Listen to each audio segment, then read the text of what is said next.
This video clip is part of the lecture video chapter of linear least square. This clip explains shortly about how to solve least square for least square solution numerically using QR factorization. So the main problem of least square is, of course, to minimize this guy respect to beta when x is tall. So the concept of solving this using QR is to use the fact that for any tall matrix X, it has a QR factorization. This is QR factorization. This is called the matrix Q. This is matrix R. The matrix Q is orthonormal, which means Q transpose Q is I. All right. All the columns of Qs are orthogonal, and the inner product, for each columns of Q, Q transpose QK is one, is unit. That's why it is called orthonormal. Okay. Orthogonal just means that columns are orthogonal, but the columns are normalized in such a way that, the inner product to itself is one, and that becomes orthonormal. All right. So when X is tall, right, and with a size of m by n, you can partition the Q matrix into two portions. The first portion, like two blocks, right? The first block has n columns. The whole Q is m by m, all right? And the matrix R is going to be, it can be partitioned into R1 and 0, where R1 is square. So it's going to be like egg is huge like this, right? Here and here. This is R1, 0. And this is your portion Q1. This is your portion Q2. Okay. And then because we have the fact that Q is orthonormal, you must know that when Q is orthonormal, if you transform Y from X using Q or either Q transpose, you must know that the norm of Y and the norm of X are the same. This is a property of orthonormal matrix. Just verify it real quick, right? So it's this is I. So the norm of Y and the norm of X are equal. Then you can modify the residual norm using this fact that Q is orthonormal. You modify the residual norm by so this is going to be the same as the norm of Q transpose, the norm of Q times X beta minus Y. It's going to be the same. Okay. I used Q transpose. But now, okay, here in this step, I put the matrix X here using QR factorization. In the next step, I know that the norm is going to be the same as I multiply Q transpose to the whole vector. Okay, so my Q is Q1 and Q2. So Q transpose is going to be Q transpose, Q2 transpose. Okay, second step, I multiply Q transpose to the whole thing. But then this term, Q transpose Q, is identity matrix, right? This is I.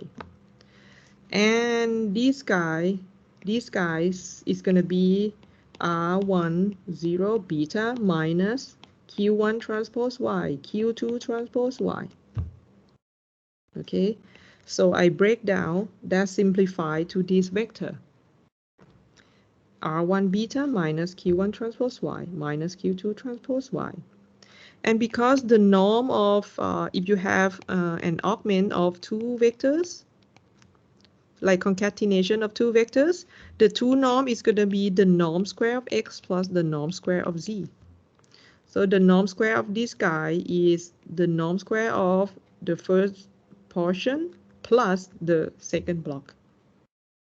Okay, so here you see that at the end, your residual norm can be expressed by the terms that involve the QR factors of Y.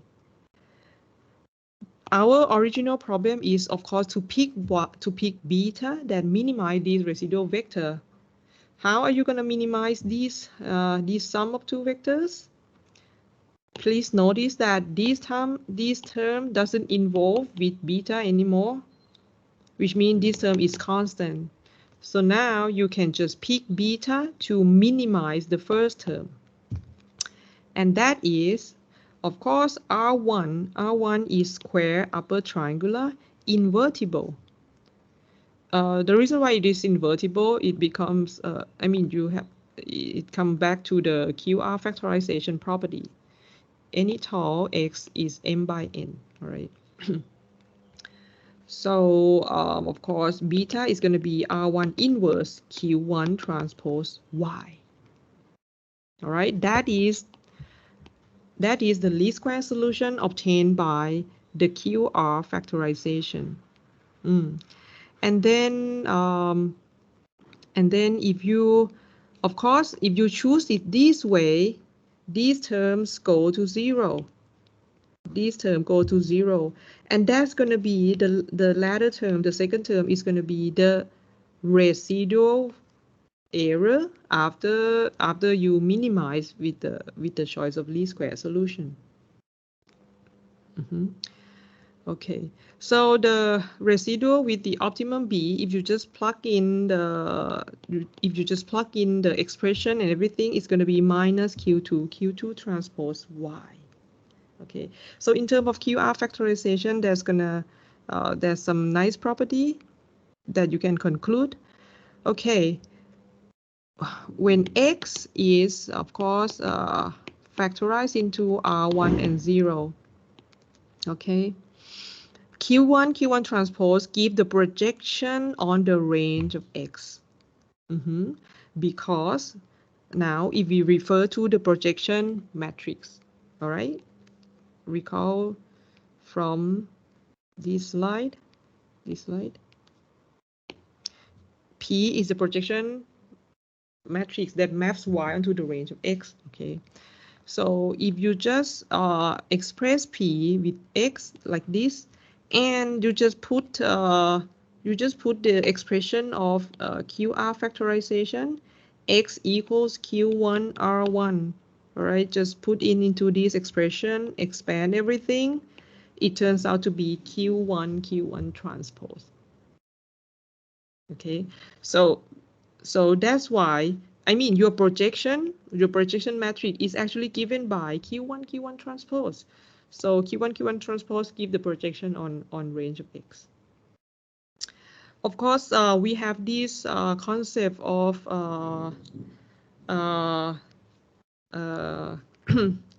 complementary projection. We use this notation perp.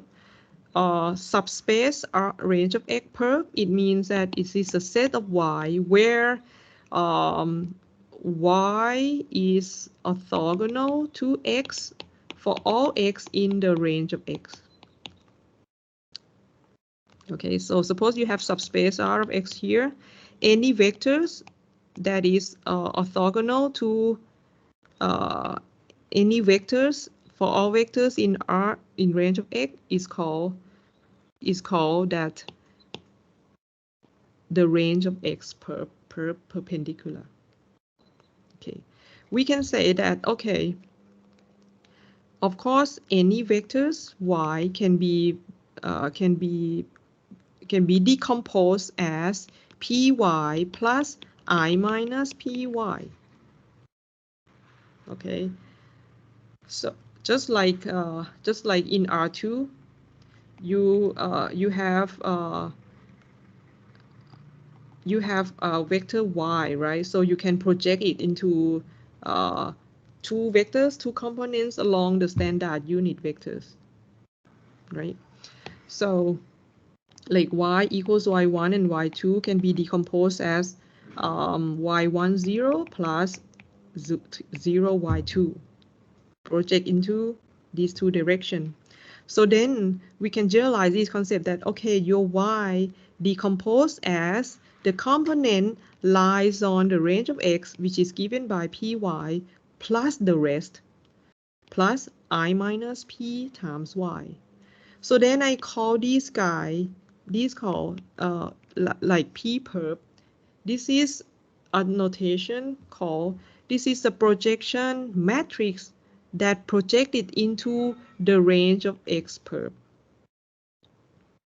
Okay, and then when I plug into P equals Q1 transpose, okay, Q1 transpose, because the whole matrix Q is Q1 and Q2, right? And Q transpose is going to be Q1 transpose, Q2 transpose. Because Q is orthonormal, so QQ transpose is I, right? But QQ transpose is Q1 transpose plus Q2 transpose, which is I. Then I minus Q1 transpose is going to be the rest, Q2 transpose. What we are doing here? We show that P perp, which is I minus P, is going to be a portion of the vector Y that is orthogonal to range of X. Okay, and that projection matrix P perp is the orthogonal projection that maps Y to the range of X perp, turns out to be Q2 transpose. So then we have these results that, okay, when your X can be decomposed as a QR, Q1 transpose is the portion that project into the range of X, Q2 transpose is a portion give to the Rx perp.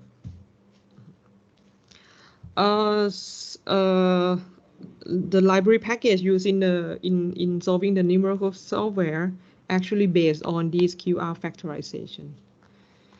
And okay, that would be all for QR to solve the least square. Oh, I forgot to mention here that this is a nice result that, okay, when we examine this is not hard to say, right? You just plug in beta LS and just plug in the expression of X that is Q1 R1, okay? It turns out that the residual with the optimal beta is minus Q2 transpose Y. But we just show that Q2 transpose Y is a projection that maps into R the range of X perp. That is significant because it means that the residual here from the optimal beta is the part of vector Y that lies on the Rx perp. It is a part of Y we cannot explain anymore by using the linear combination of vector in the range of X. And that residual, of course, is this guy is perpendicular to the range of X. And that's the meaning of the solving linearly squared using QR. Sorry, I got a call. I need to go.